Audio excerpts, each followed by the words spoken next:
هقولك على تتبيلة المطاعم السرية للأسماك. النهاردة هعرفك حاجة سرية كده من اللي المطاعم بتعملها.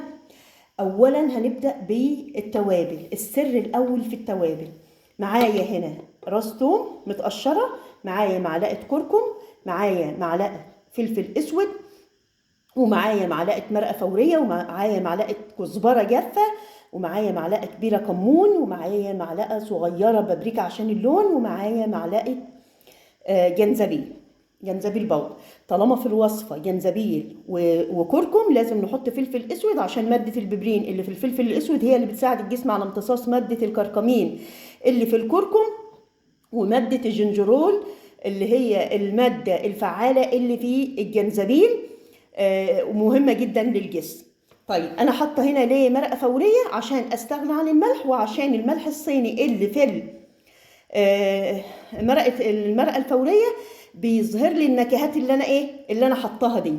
هبدا هنا انزل بالتوابل كلها في الكبه الجميله، وهبدا هنا انزل بمعلقتين بقدونس. البقدونس بيليق جدا مع الاسماك يا حبايب قلبي، وهقول لكم على سر كمان دلوقتي. ومعلقه شبت، يبقى حطينا شبت وبقدونس بيليقوا جدا وبيتزوجوا وبيتداخلوا مع الاسماك.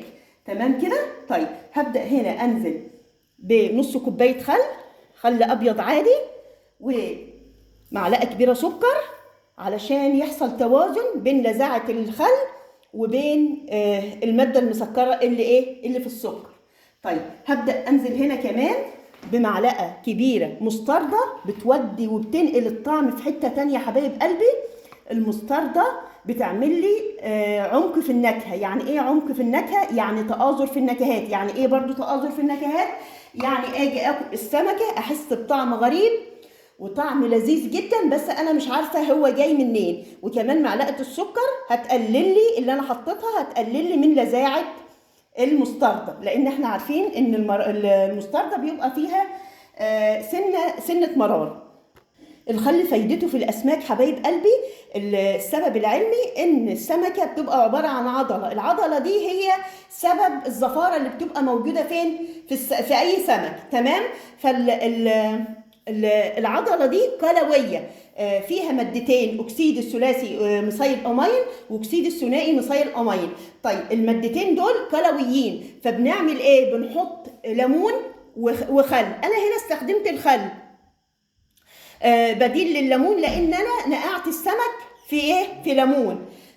طيب بيحصل بقى تعادل بين الحمض وبين القلوي اللي داخل عضله السمك، فبيغطي لي على الزفاره. فده السبب العلمي ان احنا دايما بنستخدم في الاسماك خل او ليمون.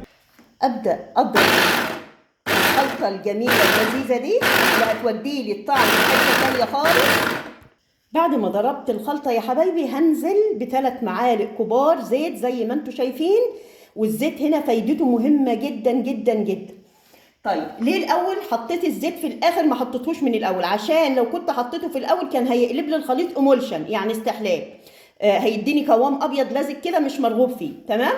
طيب الزيت فايدته هنا ان المركبات العطريه اللي من التوابل والمركبات العطريه اللي في البقدونس والشبت هياخدها لي، لان من خصائص الزيت او الماده الدهنيه انها بتمتزج بالنكهات وبتدخلها لي وتوزعها كويس جدا داخل انسجه السمك.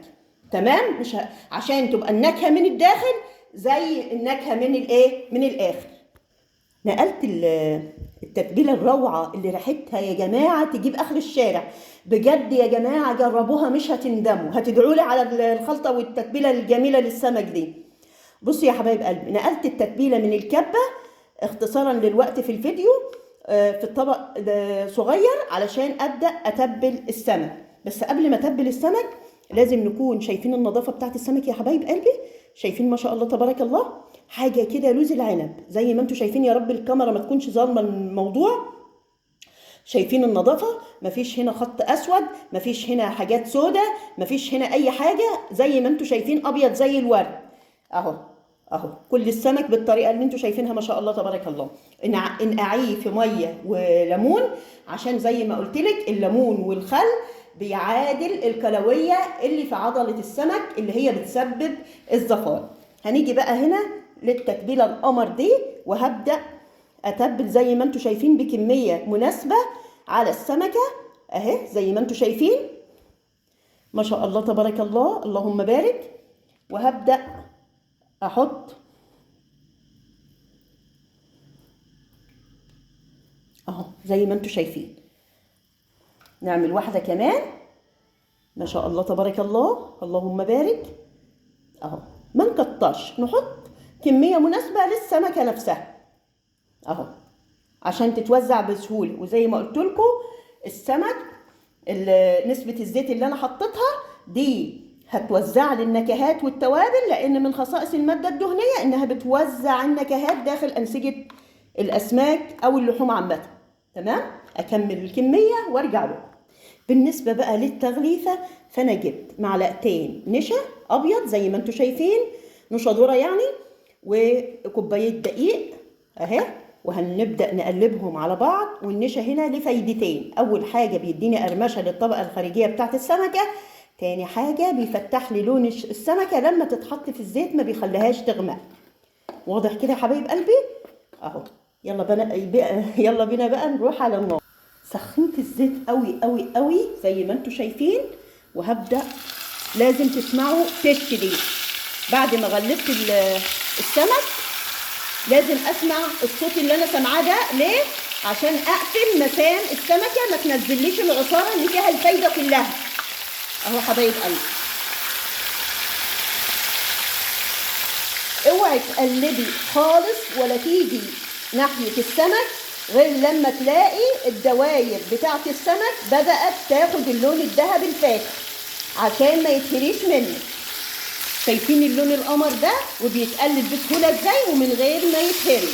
ما شاء الله تبارك الله. زي ما انتم شايفين اللون القمر الجولدن الفاتح الروعه ده، وشايفين اتقلب بسهوله ومن غير ما يتهري عشان سبته لما خد اللون من الاطراف. اسيبه ياخد اللون من الجهه الثانيه ونشوف هنقدمه ازاي. شايفين بقى الجمال الرباني ده؟ الطبق بيتكلم عن نفسه، حاجه كده وهم، والريحه مش قادره اقول لكم. انا عايزه اقول لكم ان الاولاد مش قادرين يصبروا بجد. اتبعوا النصايح واتبعوا الخطوات، وما تنسوش تعملوا لي لايك وشير وسبسكرايب عشان يوصل لكم مني كل جديد. والسلام عليكم ورحمه الله وبركاته.